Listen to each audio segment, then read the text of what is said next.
ഇന്ന് കാണുന്ന അടിമത്വത്തിൽ നിന്ന് ജനങ്ങളെ സ്വാതന്ത്ര്യത്തിലേക്ക് കൊണ്ടുവരാനും ഈ കള്ള സുവിശേഷത്തിൽ നിന്ന്, ഞാൻ പച്ച മലയാളത്തിൽ പറയുക, ഇന്ന് പറഞ്ഞുണ്ടാക്കുന്ന കള്ളത്തര സുവിശേഷത്തിൽ നിന്ന് യഥാർത്ഥ ദൈവവും പിതാവും പുത്രനും തമ്മിലുള്ള ബന്ധവും, പരിശുദ്ധാത്മാവും പുത്രനും പിതാവും തമ്മിലുള്ള ബന്ധവും, ഇത് നമ്മിൽ കൂടി ലോകം അറിയപ്പെട്ട സത്യത്തെ അറിയിക്കാൻ വേണ്ടി കാണിക്കുന്ന നിങ്ങളുടെ ശ്രമം, അത് ഞാൻ പറഞ്ഞത്, അത് സത്യം പറഞ്ഞാൽ അതിന് ഞാൻ അഭിനന്ദിക്കപ്പെടുന്നു. ലോകത്ത് ഇതേപോലെ പൗലോസ് അപ്പോസ്തലൻ കാരണം തന്നിലുള്ള ആ സത്യത്തെ ലോകം അറിയിക്കാൻ വേണ്ടി അനുഭവിച്ച ഒരുപാട് കഷ്ടതയുണ്ട്. പക്ഷെ ആ പൗലോസ് പറഞ്ഞ സുവിശേഷം അല്ല ഇന്നിവിടെ, ഒരിക്കലും അല്ല. പൗലോസ് പറഞ്ഞ സുവിശേഷം ഇന്ന് നമ്മളാ പറയുന്നിവിടെ.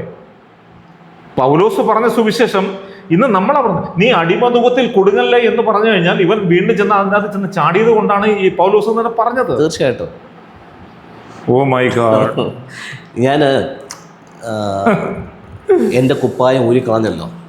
ഈ കുപ്പായം ഊരിക്കളയാനായിട്ടുള്ള മെയിനായിട്ടുള്ള കാര്യം, ഈ കുപ്പായം ഇട്ടുകൊണ്ട് നിൽക്കുമ്പോൾ സത്യത്തെ വിളിച്ച് പറയാനായിട്ടുള്ളൊരു ബാരിയറുണ്ട്.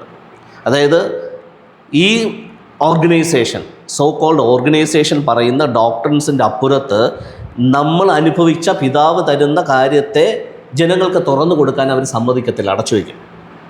സോ ഇപ്പോൾ ഞാൻ എൻ്റെ കൂടെ കളിച്ച് വളർന്ന എൻ്റെ അങ്കിളുണ്ട്, എൻ്റെ 2-3 ഏജ് സീനിയറാണ്. അപ്പോൾ ഞങ്ങളൊക്കെ സൺഡേ സ്കൂളിൽ പഠിക്കുമ്പോഴും യൂത്ത് ഫെലോഷിപ്പിലായിരിക്കുമ്പോഴും ഒക്കെ ഒരുമിച്ചായിരുന്നു. ചെറിയൊരു ഏജ് ഡിഫറൻസേ ഉള്ളൂ. അദ്ദേഹം ഇന്ന് CSIയിൽ അച്ഛനാണ്. അപ്പോൾ ഞാൻ ഈ റെവലേഷനൊക്കെ സംസാരിക്കുന്നതെല്ലാം അദ്ദേഹം കാണുന്നുണ്ട്, കേൾക്കുന്നുണ്ട്. അപ്പോൾ ഞാൻ അദ്ദേഹത്തെ ചോദിച്ചു, ഈ കുപ്പായത്തിലിരുന്നു കൊണ്ട് തന്നെ സത്യം സംസാരിക്കാനായിട്ട് നമുക്ക് തമ്മിലൊരു ഡിസ്കഷൻ ചാനലിൽ ക്യാമറയുടെ മുമ്പിൽ ചെയ്യാനായിട്ട് വരാമോ എന്നിങ്ങനെ ചോദിച്ചു. കാരണം അദ്ദേഹം ഈ കുപ്പായം ഇട്ടത് ഞാനിട്ടതുപോലെ തന്നെ ആരെ സുവിശേഷീകരിക്കാനാണ്? ദൈവത്തെ സുവിശേഷീകരിക്കാനാണ്, ദൈവത്തിൻ്റെ ജീവൻ ജനങ്ങൾക്ക് കൊടുക്കാനാണ്.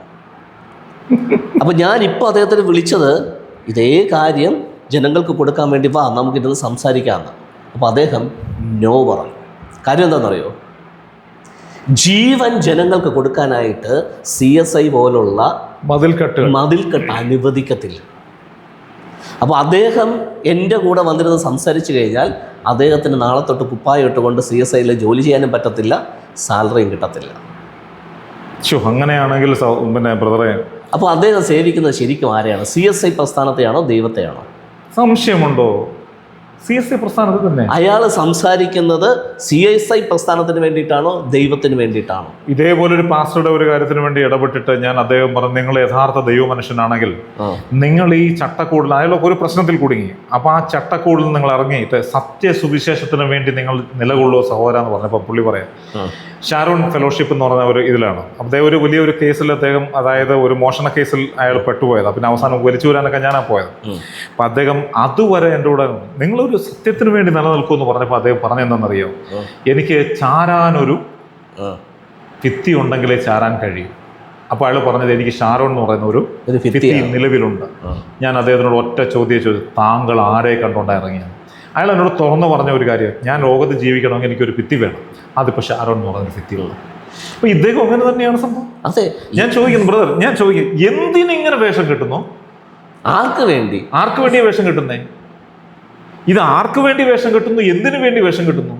ഇതിനെല്ലാം പറഞ്ഞത് മനുഷ്യനെ കളിപ്പിക്കാൻ ദൈവത്തിന്റെ പേരിലല്ലേ? അതെ. സോ അവർക്ക് തിന്നണം, കുടിക്കണം, മക്കളുടെ വിദ്യാഭ്യാസം, ഭാര്യയുടെ ജോലി, അതിനു വേണ്ടിയിട്ടുള്ള ഒരു സ്ഥാപനം സെക്യൂറാണ്. അവിടെ നിന്ന് കഴിഞ്ഞാൽ മക്കളുടെ കാര്യം നടക്കും, ഭാര്യയുടെ കാര്യം നടക്കും, അവരുടെ കാര്യം നടക്കും, പെൻഷൻ കിട്ടും.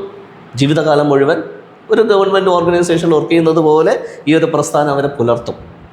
പക്ഷേ ദൈവം പുലർത്തുമെന്ന് പറയാൻ ഇവർക്കൊരു അവകാശം.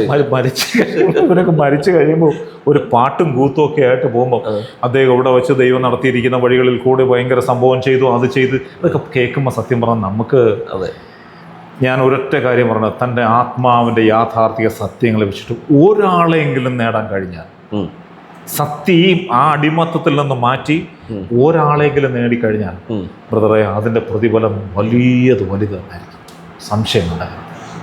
ഒരാളെ നേടിയാൽ നമുക്ക് ഈ പറഞ്ഞ പോലെ സത്യത്തെക്കുറിച്ച് ഒരാൾക്ക് ആത്മാവിൽ, ഞാൻ പറയുന്ന പ്രിയ സഹോദരങ്ങളെ, നിങ്ങൾ വെറും ഒരു അന്ധന്മാരായി ഈ ലോകത്തിൽ നിൽക്കാതെ നിങ്ങൾക്ക് ഇന്ന് സത്യം പറഞ്ഞു തരുന്ന പരിശുദ്ധാത്മാവ് എന്ന് പറയുന്ന ഒരു ആത്മാവ് നിങ്ങളുടെ കൂടെയുണ്ട്. ഇന്ന് പിതാവ് നമ്മളെ പിതാവ് നമ്മളിലേക്ക് പരിശുദ്ധാത്മാവിൽ നമ്മളെ കൂടെയല്ല, നമ്മിൽ തന്നെ വസിക്കുന്ന ഒരു ആത്മാവാണ്. ഞാൻ ഓൾറെഡി യേശുവിനെ ഭൂമിയിലായിരിക്കുന്ന സമയത്ത് യേശുവിനെ നടത്താൻ പിതാവ് പരിശുദ്ധാത്മാവിനെ അയച്ചതുപോലെ ഇന്ന് നിങ്ങളിൽ പരിശുദ്ധാത്മാവിൽ നിങ്ങളെ നയിക്കാൻ പരിശുദ്ധാത്മാവുണ്ട്. നിങ്ങളെ നയിക്കാൻ പുത്രൻ എന്ന് പറയുന്ന ആത്മാവ് നിങ്ങളിലുണ്ട്. നിങ്ങളിൽ പിതാവ് വസിക്കുന്നു എന്നുള്ള ബോധ്യമുണ്ടെങ്കിൽ സഹോദരങ്ങളെ, സത്യത്തിനു വേണ്ടി നിലനിൽക്കുക ചെയ്യേണ്ടത്. പക്ഷെ എന്താണെന്നറിയാമോ, അവിടെ ഒരിക്കലും എന്ത് ചെയ്യരുത്, ആരെയും സുഖിപ്പിക്കാൻ വേണ്ടി ഒരു സുവിശേഷം ലോകത്ത് ചെയ്യരുത്. മനുഷ്യനെ അല്ല, ദൈവത്തെ. അങ്ങനെ വചനം വ്യക്തമായി പറയുന്നുണ്ടല്ലോ, മനുഷ്യരുടെ സ്തുതിയോ മനുഷ്യന്റെ പുകഴ്ചയ്ക്കോ വേണ്ടിയിട്ടല്ല. മഹത്വം ഒന്ന് കണ്ണു തുറന്ന് നോക്കട്ടെ ബ്രദർ. അതെ, ഇവർ ഒന്ന് സ്വയമായിട്ട് നോക്കട്ടെ. ഇവർ ചിലപ്പോൾ ഏറിയ 70, 80, 90 വയസ്സ് വരെ ജീവിക്കുന്നു. ഈ ജീവിക്കുന്ന കാലത്ത് പിതാവുമായിട്ടുള്ള ആത്മബന്ധം എന്താണെന്നൊന്നും ഒരിക്കലൊന്ന് ആസ്വദിച്ചിട്ടുണ്ടോ? ഞാൻ പറഞ്ഞത് അധിക സമയം നീ ഒരിക്കലൊന്ന് തിരിച്ചറിയാൻ ശ്രമിക്കുക. നമ്മുടെ ഉള്ളിൽ വസിക്കുന്ന പുത്രത്വത്തിന്റെ ആത്മാവിനെ മനസ്സിലാക്കിയിട്ട് പിതാവുമായിട്ടുള്ള ഒരു ബന്ധത്തെ അല്പസമയത്തേക്കൊന്ന് അല്ല, ഇവിടെ ഒരു ചെറിയ ട്യൂണിങ് വേണ്ടത് എന്താണെന്ന് ചോദിച്ചു കഴിഞ്ഞാൽ, ഇവരെല്ലാവരും ഫോക്കസ് ചെയ്തിരിക്കുന്നത് ജീസസ് എന്ന് പറയുന്ന ഒരു മനുഷ്യനെ ദൈവമായിട്ട് ആരാധിക്കുന്നത് കൊണ്ടാണ്. അവിടെയാണ് ഇവർ പെട്ട് കിടക്കുന്നത്, അല്ലെങ്കിൽ അവരെ പെടുത്തി വെച്ചിരിക്കുന്നത്. അപ്പോൾ ജീസസ് എന്ന് പറയുന്ന ഒരു മനുഷ്യനെ ദൈവമായിട്ട് ആരാധിക്കുന്നതിൽ നിന്നും യേശു പ്രാർത്ഥിച്ച, യേശു ആരാധിച്ച, യേശു അപ്പാന്ന് വിളിച്ച അവിടേക്ക് ഇവരുടെ മനസ്സ് തിരിയുന്നത് വരെ നമ്മൾ പറയുന്നവർക്ക് മനസ്സിലാകത്തില്ല. യേശുവിന്റെ ആത്മാവ് തിരിഞ്ഞ നോക്കിയ ആ തലം, അതെ, ആ തലം, അതെ, അതാ നമ്മൾ നോക്കുന്നത്. അതെ, പൗലോസ് നോക്കിയ ആ തലമാണ്. അതെ. പക്ഷെ അതായത് ആ ഉള്ളിലിരിക്കുന്ന ഇവർ ആ യേശു ഏത് തലത്തിലേക്കാണ് നോക്കിയ തലത്തിലേക്ക് അപ്പാ എന്ന് വിളിക്കാൻ ഒരു അവസരം ഇവർ തിരിഞ്ഞാൽ, അതെ. സോ ഇവരുടെ മനസ്സ് തിരിയേണ്ടത് അവിടെ, ആ പോയിന്റിലാണ് ഇവർ കുടുങ്ങിക്കിടക്കുന്നത്. യേശുവിൽ നിന്ന് യേശുവിൻ്റെ ഉള്ളിൽ വസിച്ച അപ്പനിലേക്ക്, ആ പിതാവാം ദൈവത്തിലേക്ക് ഇവരുടെ ഹൃദയം തിരിയുന്നത് വരെ നമ്മൾ പറയുന്നവർക്ക് ഗ്രഹിക്കാൻ പറ്റില്ല.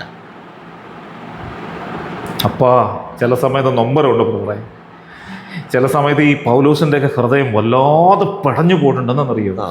പൗലോസ് ചില ആഴമായ മർമ്മങ്ങൾ പറയുമ്പോൾ ആ ആഴമായ മർമ്മങ്ങൾ ജനങ്ങളുടെ മുമ്പിൽ, സഭകളുടെ മുമ്പിൽ, അതായത് ഈ 7 സഭകളുടെ മുമ്പിലേക്ക് ചെല്ലുന്ന സമയത്ത് വ്യക്തികളോട് സംസാരിക്കുമ്പോൾ ഇത് മനസ്സിലാവുന്നില്ലല്ലോ എന്ന് അതായിരിക്കും ഇയാളുടെ ആത്മാവിലൊരു നൊമ്പരമുണ്ട്. അതെ, ആ നൊമ്പരം എന്ന് പറയുന്നത് സത്യം പറഞ്ഞാൽ അത് ദൈവത്തോടുള്ള ആഴമായ സ്നേഹം കൊണ്ടാണ്. അതെ, ആ പിതാവുമായിട്ടുള്ള ബന്ധം കൊണ്ടാണ്. സത്യം പറഞ്ഞാൽ ഞാൻ ഒറ്റ കാര്യം പറഞ്ഞോളൂ, പ്രിയ സഹോദരങ്ങളെ, തിരിഞ്ഞൊന്ന് ആലോചിക്കൂ. അല്പസമയം നിങ്ങളൊന്ന് ആലോചിക്കൂ. ഈ പാസ്റ്ററുമായിട്ടുള്ള ബന്ധവും ചർച്ചുമായിട്ടുള്ള ബന്ധമൊക്കെ ഒരു സെക്കൻഡുകളൊന്നും ഒരു 10 മിനിറ്റത്തേക്ക് മാറ്റി വെച്ചിട്ട് പരിശുദ്ധാത്മാവും പിതാവുമായിട്ടുള്ള ബന്ധത്തിലേക്ക് ഒരു 10 മിനിറ്റ് സമയം നിങ്ങളുടെ ആത്മാവിലേക്ക് ഒന്ന് കൈമാറി നോക്കൂ. നിങ്ങൾക്ക് സത്യത്തിലേക്ക് തിരിച്ചു വരാൻ പറ്റും. തീർച്ചയായിട്ടും അവിടെ ആയിരിക്കും നിങ്ങളുടെ പരിവർത്തനം ഉണ്ടാകാൻ പോകുന്നത്. ഇവിടെയാണ് ബ്രദറെ മാനസാന്തരം എന്ന് പറയുന്നത്. മനസ്സിന്റെ പുതുക്കം ഉണ്ടാകുന്നത് അവിടെയാണ്. അതായത് അപ്പനിലേക്ക് തിരിയുന്നതാണ് ശരിക്കുമുള്ള മാനസാന്തരം. ഇങ്ങനെ പോയാൽ മിക്കവാറും നേരം വിളിച്ചാൽ നിൽക്കത്തില്ല. കാരണം എന്താണെന്നറിയാമോ, ആ തലങ്ങൾ അത്രയും വലുതാണ് സാറേ. ഉറപ്പാണ്. ഇത് നമ്മുടെ ഉള്ളിലൊരു എരിവുണ്ടായതിൻ്റെ പേരിലാണ് സത്യം പറഞ്ഞാൽ ഞാൻ ഇടയ്ക്കൊക്കെ വന്ന് കുറച്ച് ഹാർഷായിട്ടൊക്കെ വീഡിയോയിൽ സംസാരിക്കേണ്ടി വരുന്നത് ഈ ഒരു തീവ്ര ബന്ധത്തിലേക്ക്, അപ്പനും നമ്മളും തമ്മിലുള്ള തീവ്ര ബന്ധത്തിലേക്ക് തിരിയാതെ ഇവർ വീണ്ടും ആ ഒരു ചത്തത്തിനകത്ത് കിടന്ന് ഇങ്ങനെ അതിലുണ്ടാകുന്ന പെയിൻ കൊണ്ടാണ് ചിലപ്പോഴെങ്കിലും ഞാൻ കുറച്ച് ഹാർഷായിട്ട് സംസാരിക്കേണ്ടി വരുന്നത്. അതെന്താണെന്നുള്ള അവർക്ക് മനസ്സിലാകുന്നില്ല. സോ നമ്മൾ അനുഭവിക്കുന്ന ഈ ഒരു തീഷ്ണത, അപ്പനുമായിട്ടുള്ള ആ ഒരു എന്താ ആ ഇൻറ്റിമസി ബന്ധം അല്ലേ, തേനിനേക്കാളും കട്ടയേക്കാളും. അതാ പാട്ടുകാരൻ പറഞ്ഞിരിക്കുന്നത് വളരെ സത്യം. അതായത് അത് രുചിച്ചാലേ അറിയൂ. തേനിൽ മധുരമാം ആ ഒരു പാട്ടുണ്ടല്ലോ, ആ പാട്ട് അത് പിതാവിനെ ഒന്ന് ആ പിതാവുമായിട്ടുള്ള ബന്ധത്തിൽ നിന്ന് ആസ്വദിച്ചാൽ മാത്രമേ കിട്ടൂ. അല്ലെ കിട്ടൂല സഹോദര. അതായത് ആ ടേസ്റ്റ് കിട്ടണമെങ്കിൽ അതവിടെ ചെല്ലണം. അവിടെ ചെന്നാലേ അതുകൊണ്ടാണ് പൗലോസ് അപ്പോസ്തലനെ ഭ്രാന്തൻ എന്ന് വിളിച്ചത്. നിങ്ങളെ ഭ്രാന്തൻ എന്ന് വിളിക്കുന്നത് ഇയാൾ പറയുന്നത് ഇയാൾ ഭ്രാന്തായിയാൾക്ക്, ഇയാളൊരു വൃത്തികെട്ടനായി, ഇയാൾ അങ്ങനെ ഇങ്ങനെയെന്ന് പറഞ്ഞത് ആത്മാവിൻ്റെ പൂർണ്ണതയിൽ പോകുന്ന ഒരു വ്യക്തിയെ ലോകം വിളിക്കുന്നതിന് വട്ടനെന്ന് വിളിക്കുന്നത്, ഭ്രാന്തനെന്ന് വിളിക്കുന്നത്. ഇത് എൻ്റെ പൊന്നു സഹോദരൻ, നിങ്ങളെ ഇപ്പം മാത്രമല്ല, ഇതിനു മുമ്പേ പൗലോസിന് ഇഷ്ടം പോലെ വിളിച്ചിട്ടുണ്ട്. യേശു കർത്താവിനെ പറഞ്ഞ ദൈവദൂഷണം പറഞ്ഞ മുതുഭ്രാന്തൻ എന്നാണ് വിളിച്ചേക്കുന്നത്. അതുകൊണ്ടല്ലേ യേശു പറഞ്ഞത് ലോകത്തിന് ഇത് ഗ്രഹിക്കാൻ വഹിയ, കാരണം അവർക്ക് ലഭിച്ചിരിക്കുന്നത് ലോകത്തിൻ്റെ ആത്മാവിനെ, നിങ്ങൾക്കോ അത് ഗ്രഹിക്കാൻ പറ്റുന്ന പുത്രത്വത്തിൻ്റെ ആത്മാവിനെയാണ്. സോ ഈ ആത്മാവിലെ വ്യത്യാസം എന്ത് പറയണമെന്ന് അറിയാൻ പ്രിയപ്പെട്ടവരെ. നമ്മൾ എന്താണെന്നറിയാം, തേനിലും മധുരമായി, തേനിലും മധുരമായി എൻ്റെ പിതാവ് മാധുര്യമായി. ഇത് പാടുമ്പോഴേ ഈ ശർക്കര വെള്ളം കലക്കി കുടിച്ച് തേനെന്ന് പറഞ്ഞവനും ഇത് പാടും.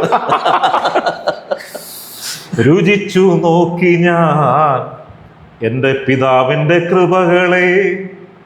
എത്ര നല്ല ബ്രദറെ, അതൊന്ന് രുചിച്ചാലേ പറ്റൂ. അത് രുചിക്കാത്തവനെ കൊണ്ട് പാടാൻ പറ്റത്തില്ല.